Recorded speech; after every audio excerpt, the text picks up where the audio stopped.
Muchas gracias por la invitación de estar hoy aquí y, por supuesto, a todos ustedes por asistir. Cuando recibí la invitación sobre salud global y sobre qué hablar de salud global, pues nosotros somos una de las patas, por así decirlo, de un taburete o de una mesa muy grande que engloba, como bien han dicho, salud humana, salud ambiental y salud animal. Y entonces yo me propuse tratar de explicar por qué cuando van los sábados por la mañana al Parque del Río hay unos señores extraños con unos telescopios mirando al río, mirando a las aves o pajaritos que están por allí, ¿no?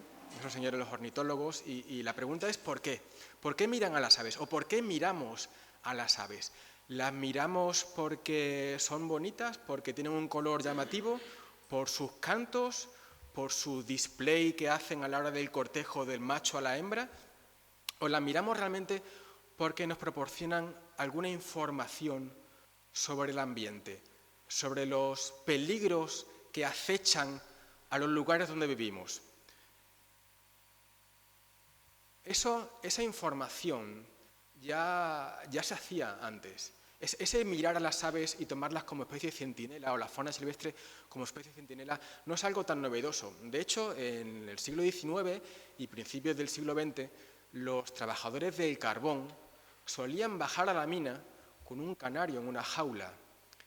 Ese canario se hacía porque en esas minas de carbón se acumulaba en grandes cantidades un gas que era el grisú con una gran proporción de metano, lo que hacía ser un gas tóxico y además tremendamente peligroso porque se podía inflamar con facilidad. ¿Qué ocurría? Que los canarios eran muy susceptibles a la acumulación del grisú, del metano, y cuando había unas proporciones en torno al 20 o el 25%, el canario moría. Esas proporciones aún no eran lo suficientemente grandes como para afectar a las personas, a los mineros, pero sí al canario, con lo cual cuando el minero veía que el canario en la jaula había muerto, rápidamente se le iban huyendo porque algo había en el ambiente que hacía peligrar la salud de los trabajadores allí. Unos años antes, concretamente 2000 años antes, parece ser que se utilizaban ya esas aves como centinelas de la salud. Y Plutarco, en su obra Vidas paralelas del siglo I de nuestra era, relataba que cuando Alejandro Magno volvía de invadir la India, de conquistar la India, y entraba en Babilonia, cuando se encontraba en las murallas de entrada a la ciudad, veían que algunas aves volaban a su alrededor de una manera extraña, con un comportamiento extraño, e incluso algunas caían muertos a sus pies. Rápidamente, los augures, los chamanes, los brujos o médicos de aquella época que acompañaban al emperador tomaban ese signo como un mal presagio de que algo malo había allí que podía ocasionar algo peor para las personas. Y curiosamente, Alejandro Magno muere una semana después aquejado de una encefalitis que algunos autores consideran compatible con los síntomas del virus del occidental. O sea, que hace ya más de 20 siglos que se utilizaron las aves como indicadores de que algo podía pasar en el ambiente que podía afectar a la salud de las personas. Curiosamente, a principios del siglo XXI hubo la primera gran pandemia o epidemia de West Nile virus en Estados Unidos. Y hubo mucha gente afectada entre los años 99 y 2003 por ese West Nile virus, por ese virus del Nilo occidental. Comprobaron que ese virus afectaba especialmente a un grupo de aves, a los córvidos, a los cuervos y grajillas que había en Estados Unidos. Y que cuando estaban afectados, prácticamente todos los infectados morían. La tasa de mortalidad en córvidos estaba cercana al 100%. De manera que el sistema sanitario y de alerta estadounidense advirtió a las personas: tengan ustedes cuidado, fíjense que cuando encuentren cuervos muertos en carreteras, en campos, en caminos, dentro de una semana o 10 días, pueden aparecer casos por West Nile virus en humanos. O sea, que el propio sistema sanitario estadounidense funcionó a modo de augur moderno, mirando a las aves para predecir qué podía pasar en la salud de las personas. Y ese West Nile virus fue un ejemplo más de lo que es una enfermedad infecciosa emergente.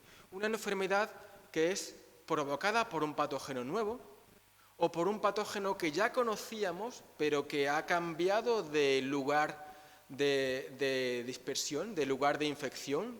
Antes se infectaba en una zona y ahora se contagia en otra zona diferente, que incrementa su incidencia o que simplemente ha cambiado de hospedador, que antes afectaba a unos animales y ahora afecta a otros animales, incluyéndonos los humanos.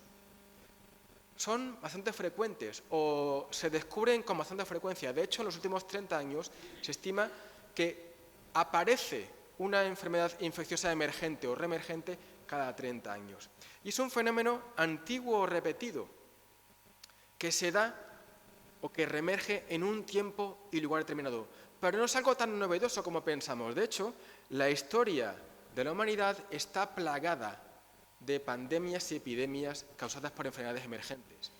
Ya en el siglo VI, en el Imperio Bizantino, sufrió la plaga de Justiniano, donde aproximadamente un 25% de la población mundial se estima que falleció por peste.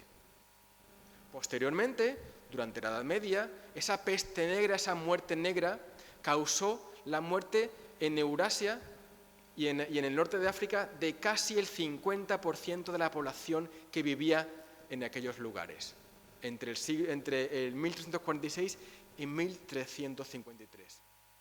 Pero este fenómeno se volvió a repetir durante más años. De hecho, hay registradas más de 10 pandemias o plagas en 300 años en Europa. Por ejemplo, la que asoló Sevilla en el año 1646 y causó la muerte del 50% de la población que vivía en ese momento en la ciudad. ¿Y por qué son tan mortales estas enfermedades? ¿Por qué? Una de las razones la tenemos que buscar en la evolución.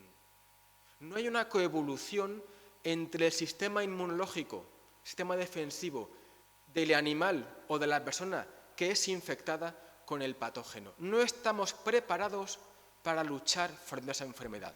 Y cuando digo que no estamos preparados inmunológicamente, también significa que en muchos casos nuestros sistemas sanitarios no están preparados para luchar frente a esa enfermedad emergente.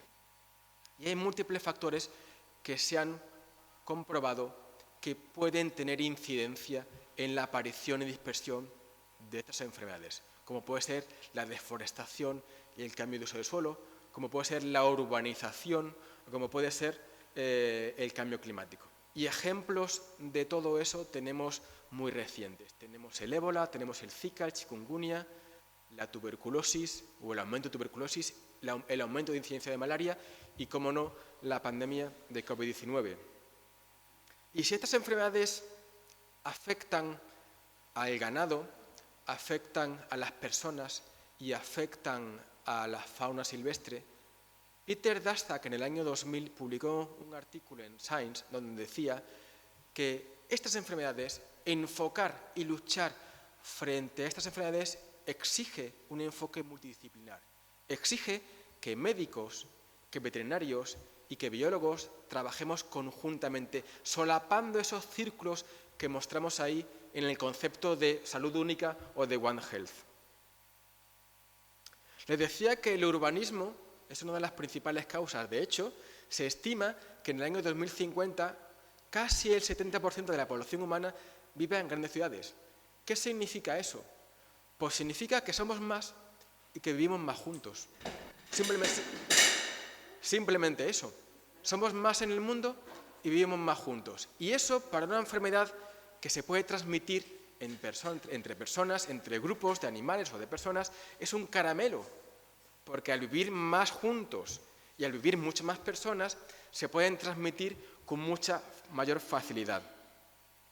Pero es que además vivimos en un mundo globalizado, donde tenemos una gran facilidad de viajar, no tanto en Badajoz, pero sí en otros lugares del mundo. ¿Qué implica eso? Implica que hace 150 años se tardaba más de un año en dar la vuelta al mundo. A no ser que fueras Phileas Fogg o Willy Fox para los pequeñitos, donde en 80 días se podía dar la vuelta al mundo, como decía Julio Verne. Pues hemos pasado de dar la vuelta al mundo en 80 días a dar la vuelta al mundo en 80 horas.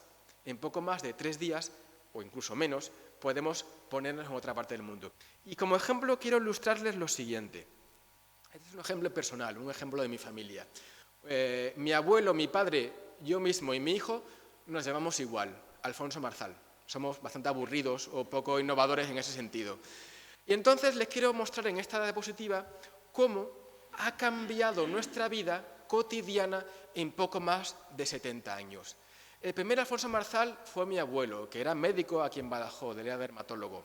Y mi abuelo estudió medicina en Madrid, con lo cual su rango de dispersión, que les pongo ahí en el mapa, fue de poco más de 400 kilómetros. El segundo Alfonso Marzal fue mi padre, y mi padre se casó con mi madre y se fueron de viaje de novios a Canarias, con lo cual el rango de dispersión fue un poquito mayor.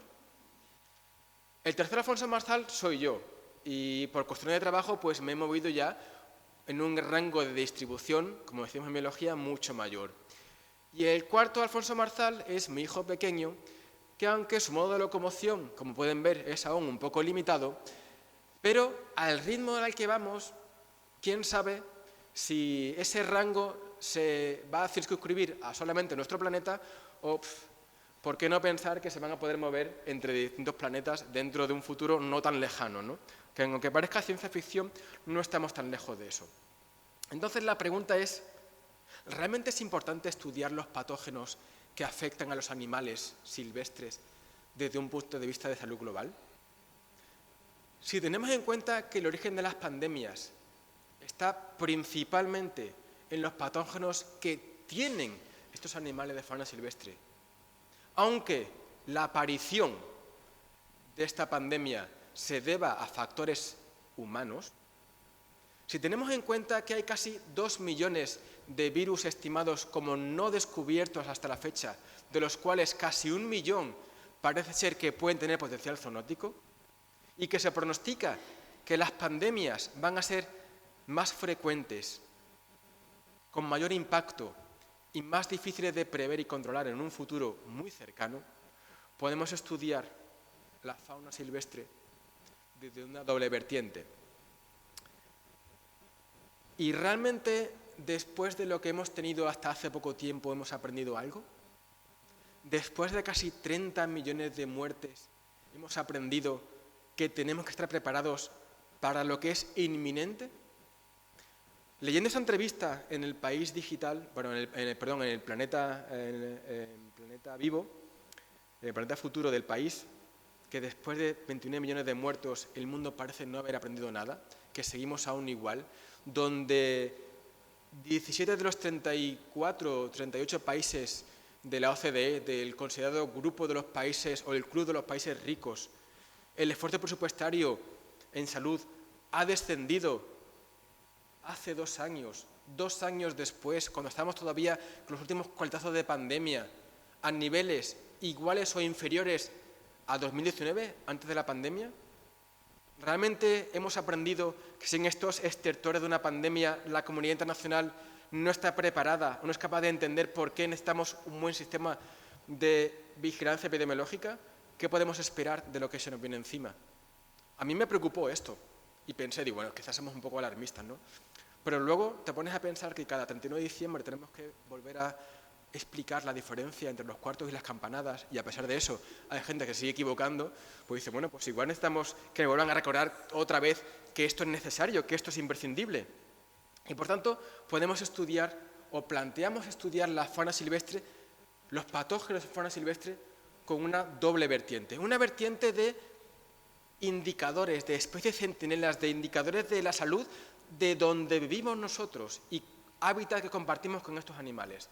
Y también una doble vertiente, como bien han explicado anteriormente, porque están involucrados en patógenos que pueden transmitirse al ser humano, de ser zoonóticos. Y ahí es donde yo quiero abordar mi intervención de ahora, poniendo ejemplos claros. En primer lugar, cómo hay indicadores de que algo pasa en nuestro planeta que les afecta a ellos pero que también nos afecta a nosotros.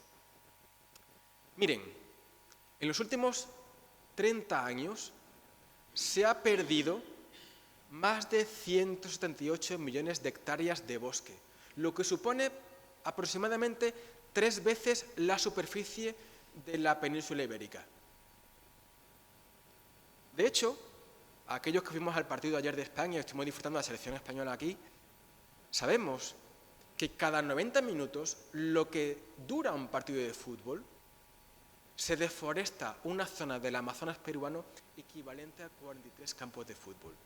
Miren la fotografía que les pongo ahí, de octubre de 2012 a agosto de 2013. Se deforestan en torno a 100 hectáreas cada semana,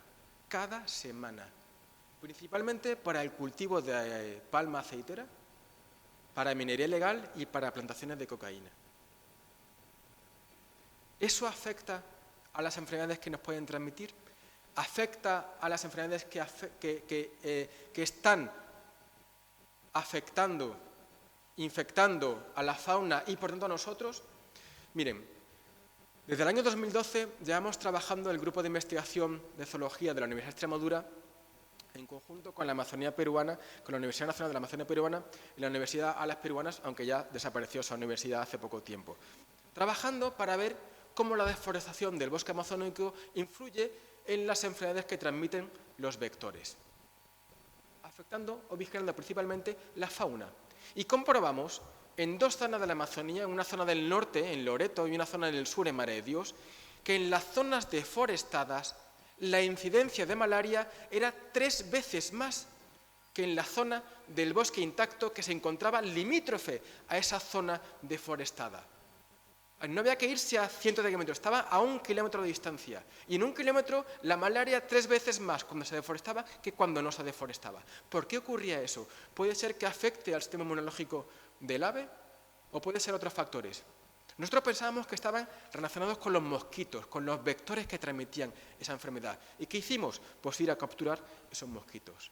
Y comprobamos que en esa zona de bosque intacto, en esa zona de bosque prístino, el número de mosquitos que encontrábamos era 2 o 3 veces menos que en la zona deforestada. Ahí podía estar la clave. La clave podía estar que cuando se deforesta el bosque había más abundancia de vectores, más abundancia de mosquitos y, por tanto, podría haber mayor incidencia de malaria. Pero también podemos estudiar la fauna silvestre como portadora de patógenos, como un factor clave involucrado en la transmisión de patógenos y enfermedades zoonóticas. Y para eso les recomiendo la lectura de un volumen especial publicado el año pasado por nuestro moderador, nuestro chairman de hoy, en Animals sobre parásitos y fauna silvestre, donde, si no recuerdo mal, englobaban a investigadores de más de 55 centros de investigación diferentes sobre la importancia de los patógenos y la fauna silvestre en este concepto que nos reúne hoy aquí de One Health. En el año 2016, la Organización Mundial de la Salud presentó un informe con los 9 patógenos más o potencialmente más peligrosos que podrían causar una gran pandemia en los próximos años. Las características que englobaban esos patógenos eran que eran virus prácticamente desconocidos, lo que implicaba que no había vacunas y tratamientos frente a ellos, que provocaban una alta tasa de mortalidad al ser emergentes y que tenían un origen en la fauna y en los animales domésticos. Pero la Organización Mundial de la Salud se guardó una carta. Esa carta fue que en el año 2018 presentó una hipotética enfermedad X.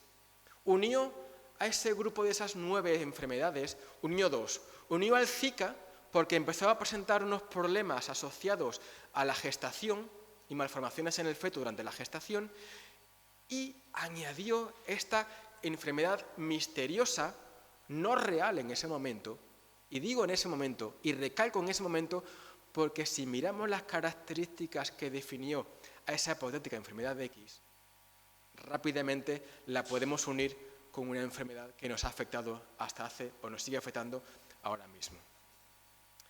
dijo que iba a ser un virus poco conocido, con un reservorio animal, que no teníamos ni diagnóstico, ni tratamiento, ni vacuna adecuados para ellos, y que podía causar la siguiente pandemia.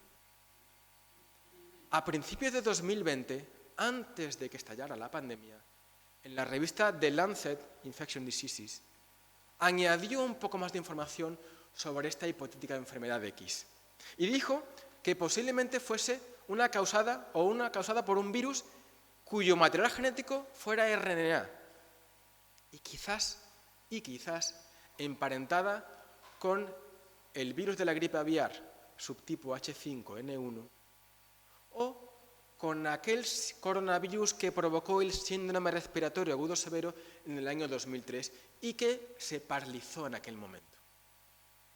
Que podría infectar y replicarse a una gran cantidad de hospedadores, a una gran cantidad de animales, o sea, que tendría la capacidad de infectar a muchos, de ir saltando de hospedador a hospedador con mucha facilidad.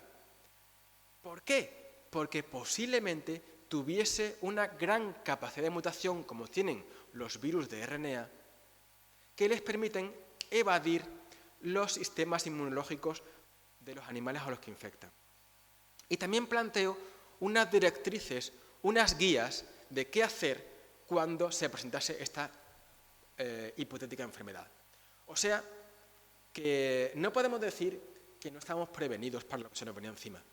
Lo que pasa es que o no llegó esta información, y ahí actividades como las de hoy considero muy importantes de divulgación para que sepamos lo que se nos puede venir encima, o no llegó o no supimos escuchar a los entendidos del tema que nos prevenían del asunto. Y ya les he dicho antes que el virus del Nilo Occidental es uno de los principales enfermedades emergentes que nos podemos encontrar hoy en día, las fiebres que ocasionan este virus. Este virus tiene una característica fundamental y es que su reservorio principal, su ciclo primario de transmisión, se encuentra en las aves. Es un virus que se transmite a través de un mosquito, el mosquito común que tenemos en nuestras casas, el mosquito Culex, el que matamos generalmente o nos pica por las noches, ahora en verano, aunque ya nos pica de todo el año, es una cosa que también es interesante. Tú vas en diciembre y hay mosquitos de Culex en muchas casas de aquí de Extremadura o del sur de España. Les decía que ese ciclo de transmisión era de ave a ave. Un ave infectada le pica un mosquito, va a una ave sana y le transmite ese virus del Nilo Occidental. Y solo en algunas ocasiones, puede afectar a caballos, a humanos en un ciclo secundario de transmisión. Y de ahí no pasa. La cuestión es que en los humanos, cuando nos pica ese mosquito infectado, en muchos casos la enfermedad es prácticamente asintomática. En algunos pocos casos te desarrolla una serie de fiebre o febrícula o malestar, no de demasiada importancia, pero en un porcentaje de infección inferior al 0,5% puede degenerar en una enfermedad neuroinvasiva y causar la muerte. De hecho, ha habido 2 personas, y Agustín me podría corregir si me equivoco, que han muerto por virus occidental este año pasado aquí en Extremadura, ¿no? Entonces, ¿cómo luchamos nosotros frente a esa enfermedad? Pueden luchar desde los médicos y hospitales o de Fundesalud, pueden luchar en preparar el sistema sanitario frente a ese virus. Y nosotros podemos luchar frente a esa enfermedad de manera conjunta investigando dónde se encuentra el virus. Se ha hecho durante muchos años investigaciones de que este virus se encontraba como reservorio en aves, en centros de recuperación de aves. Se ha investigado en buitre negro, en águila imperial, en águila real. Pero nosotros, nuestro grupo de investigación, pensábamos, ¿con qué frecuencia está la población en contacto con esas aves? Relativamente con muy poco. O sea, un niño pequeño que va a jugar al parque no está jugando al lado de un buitre negro de una águila real, pero sí está jugando al lado de un gorrión, o de una golondrina, o de una curruca, o cuando está alimentando a los patos mal hecho del Parque del Río, los que están los patos al lado o de los gansos, también están gorriones, bueno, currucas no, pero gorriones sí, están torcecuellos, están un montón de animales allá cerca de ellos. Entonces, ¿por qué no investigar si estos aves frecuentes a nosotros, a nuestro ambiente, también están infectadas? En el año 2022 publicamos un artículo donde comprobamos que había circulación del virus del Nilo occidental y del virus ursuto, que es otro flavivirus que se transfiere a otro arbovirus que se transmite también por artrópodos, en aves que estamos frecuentemente en contacto con ellas. Y además en otras aves exóticas invasoras, como puede ser el bengalí rojo, como puede ser el tejedor, que ya están naturalizadas en nuestro ambiente y estamos en contacto con ellas. O sea, que ese virus se podría fácilmente transmitir a nosotros. ¿Y por qué no hablar también de la gripe A y la gripe aviar? De hecho, las aves tienen una gran importancia porque la gripe A son fundamentalmente, o en su totalidad, el origen de donde provienen los subtipos de la gripe A. El virus de la gripe A tiene una especialidad y es que es capaz de saltar de una especie a otra con mucha facilidad. Pero no todos los tipos de virus gripales tienen la misma capacidad. Esa capacidad está determinada en muchas ocasiones por los subtipos antigénicos de esas glucoproteínas que presentan en su membrana, ¿no? Ese H y N, esas hemaglutininas, esas neuraminidasa, que son las que hacen las distintas variantes. Y les he querido ahí resaltar una en concreto, un subtipo de H que es el H5, y un subtipo concreto que es el N1. Ese H5N1 es el causante de la gripe aviar que tenemos hoy en día. Bueno, hay varios subtipos, ¿no? Pero uno de ellos es H5N1, que está ahora muy en nuestras noticias. Ayer o hasta hace poco tiempo, y digo hasta ayer o hasta hace poco tiempo porque esto cambia de un día para otro, nosotros, el ser humano, era susceptible de sufrir la infección por H5N1, pero no somos transmisores, o sea, nos infectamos, pero aún no somos capaces, o creo que no somos capaces de transmitir de humano a humano en ese sentido. Y ahí es por donde hasta ahora nos estamos librando. Pero esto puede cambiar. Y esto puede cambiar porque tenemos aquí una escalera de patogenicidad de gripe aviar bastante importante, ¿no? Y ha cambiado todo tan rápido en los últimos 4 años. En el año 2020 se descubrieron millones de aves muertas, muchas de ellas infectadas por H5N1. En el año 2021 se encontró gripe aviar en más de 50 especies de mamíferos silvestres. Ha habido un salto grande. Hemos pasado de las aves a los mamíferos. Y además, en esos mamíferos se transmiten ya, como les pongo en la flechita, de un mamífero a otro mamífero. No era del ave al mamífero, no. Del ave al mamífero pasó, pero ahora ya de mamífero a mamífero también se podía infectar.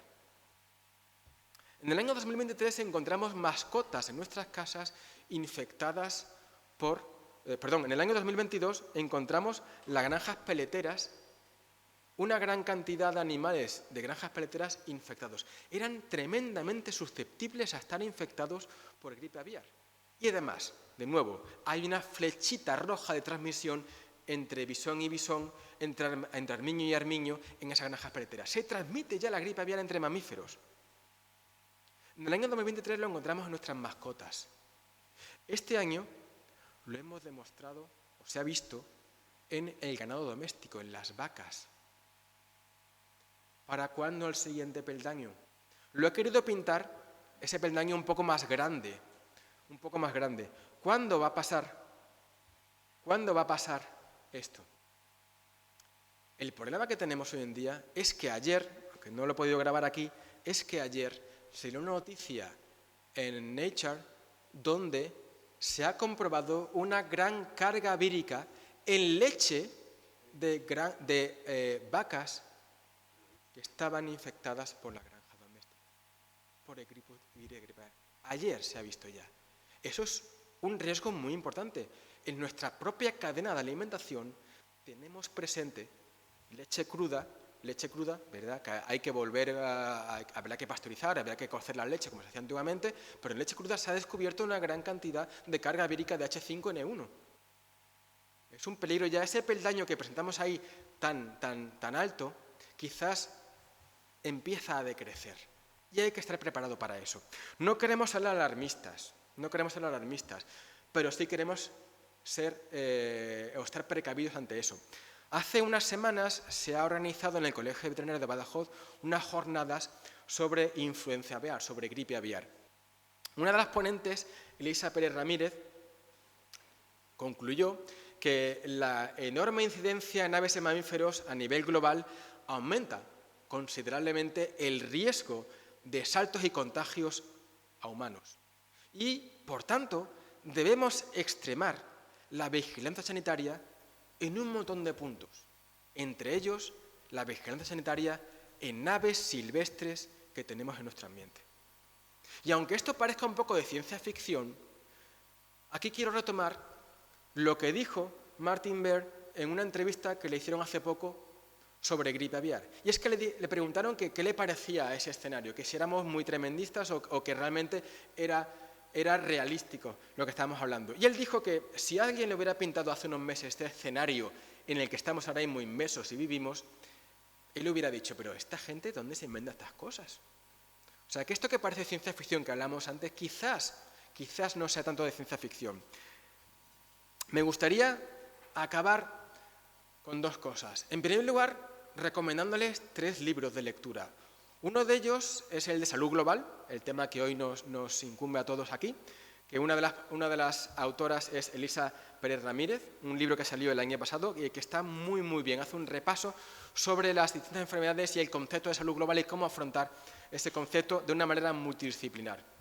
El segundo tiene ya más años, desde 2019 y 2020, que es Contagio, donde habla de cómo se ha ido rastreando esas pandemias desde el punto de vista evolutivo a lo largo del sitio. No hablaba del COVID-19 porque aún no existía el COVID-19. Bueno, aún no conocemos el COVID-19, pero sí habla del virus Nipah, habla de la malaria, habla de muchas otras enfermedades y sus pandemias. Y el último, salido este año, se llama Historia de los microbios, de Raúl Rivas, donde hace un repaso histórico muy bonito sobre la historia de la microbiología y de los patógenos.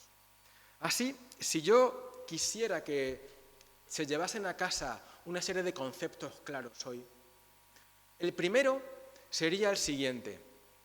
Las enfermedades antiguas no están erradicadas, solo están controladas. Este consejo no va en un foro como el nuestro, va más a un foro dedicado a aquellas personas que no creen en los adelantos sanitarios y en las vacunas como tratamiento. Por tanto, sin el control que los sistemas de salud modernos, vacunas, sistemas sanitarios, epidemiólogos, trabajando en esto, moriríamos por millones. El segundo es que los patógenos no conocen fronteras. Que la batalla que libramos contra estas enfermedades nunca dejará de existir porque es un concepto evolutivo. Es una carrera continua que se denomina hipótesis de la reina roja, donde el patógeno desarrolla armas cada vez más virulentas. El hospedador desarrolla defensas para sobreponerse a estas armas que desarrolla el patógeno. Y el patógeno, a su vez, va a desarrollar mejores mecanismos de ataque para volver a infectarnos. Y nosotros tenemos que continuar corriendo para mantener la misma distancia. ¿Cómo correr? De manera multidisciplinar. De manera que biólogos, médicos, personal del sistema sanitario, especialistas en salud pública, economistas, expertos en comunicación, sociólogos y científicos computacionales e ingenieros agrónomos, entre otros, trabajemos de manera conjunta, solapemos esos ciclos que veíamos anteriormente. Y que estudiar los patógenos en fauna silvestre es esencial para luchar aquellas enfermedades que conocemos y aquellas otras que desconocemos pero están por venir. Y si tenemos en cuenta que estas enfermedades zoonóticas son responsables de más de 2,5 billones de casos cada año en el mundo que provocan casi 3 millones de muertes, que el 60% de las enfermedades infecciosas en humanos tienen su origen en los animales, completarán conmigo el refrán que dice que cuando veas las barbas de tu vecino cortar, pon las tuyas a remojar. Pues eso es todo. Muchísimas gracias.